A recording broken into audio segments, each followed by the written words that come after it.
एक चौधरी साहब बहुत मेहमान नवाज थे। कोई राहगीर उनके गांव से गुजरता तो बगैर खिलाए जाने नहीं देता था।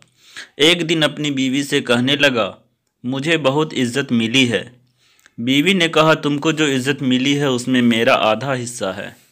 चौधरी ने कहा, वाह, कमावे हम खिलावे हम, तुम्हारा आधा हिस्सा कैसे हो गया? तुम घर में बैठे बैठे सिर्फ चूल्हा फूंकती हो।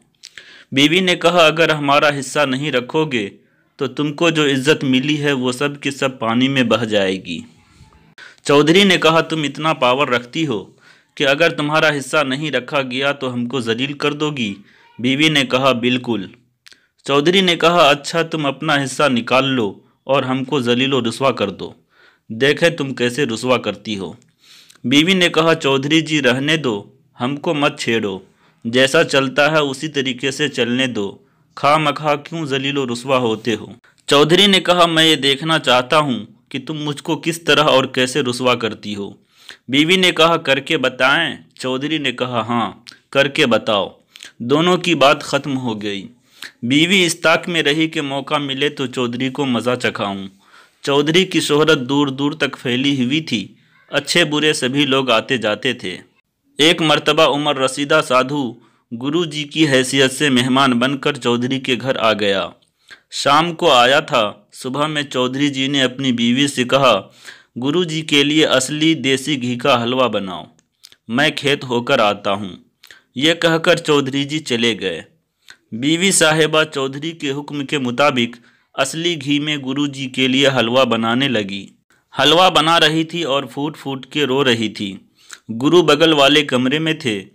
रोने की आवाज़ सुनकर बाहर आ गए और औरत से कहा, बेटा, रोने की क्या वजह है? औरत ने कहा, गुरुजी, मैं तो आपकी हालत पर रो रही हूँ।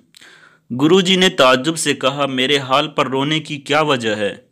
औरत कहने लगी, हमारे चौधरी का दिमाग खराब हो गया है। जो कोई मेहमान आता है उसको असली घी का हलवा खिलाकर मूसल से मारते हैं। आप तो ज़ईफुल उमर हो, एक ही मूसल में मर जाओगे। औरत की यह बात सुनकर गुरुजी को बहुत ताज्जुब हुआ और कहने लगा, मुझे हलवा नहीं खाना, मैं तो जा रहा हूँ। औरत ने कहा, आप जल्दी चले जाओ, अगर चौधरी जी आ गए तो आपको जाने नहीं देंगे। गुरुजी अपना थैला उठाकर चल दिए। कुछ देर के बाद चौधरी जी वापस आए तो गुरुजी नहीं थे।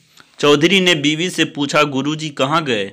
बीवी ने कहा, गुरुजी तो बड़े ज़िद्दी आदमी थे, मुझे कहने लगे ये मूसल धान कूटने वाला मुझे दे दो। मैंने नहीं दिया तो वो गुस्सा होकर बगैर हलवा खाए चले गए। चौधरी जी अपनी बीवी पर बहुत गुस्सा हुए और कहने लगे, एक मूसल ही तो मांगा था गुरुजी ने और तुमने उसको दिया नहीं। बीवी ने कहा, मैंने गुरुजी को बहुत समझाया कि चौधरी बहुत ही सखी आदमी हैं, उनको आने दो, वो आपको मूसल दे देंगे। चौधरी ने कहा, तुम किस कदर गलत औरत हो कि मूसल जैसी मामूली चीज़ गुरुजी को नहीं दी। औरत ने कहा, मैं मूसल की मालिक तो थी नहीं कि अपनी तरफ से दे दूं, मैं तो एक चूल्हा फूंकने वाली औरत हूं। मुझे इख्तियार ही क्या है कि बगैर आपकी इजाज़त के कोई चीज़ किसी को दे दूं। आप बिला वजह हम पर गुस्सा होते हैं।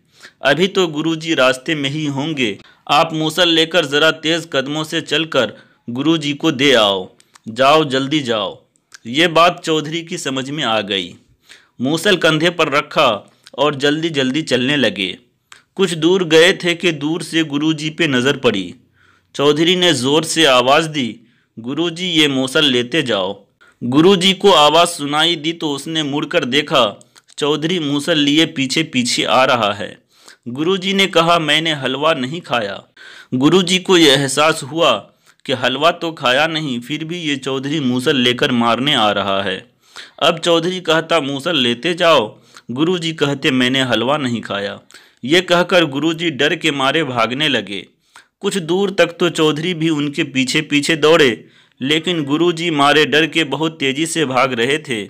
चौधरी मायूस होकर घर चले आए। गुरुजी भागते भागते दूसरे कस्बे में पहुँचे। चौराहे पर कुछ लोग बैठे हुए थे, वहाँ पहुंचकर गिर पड़े।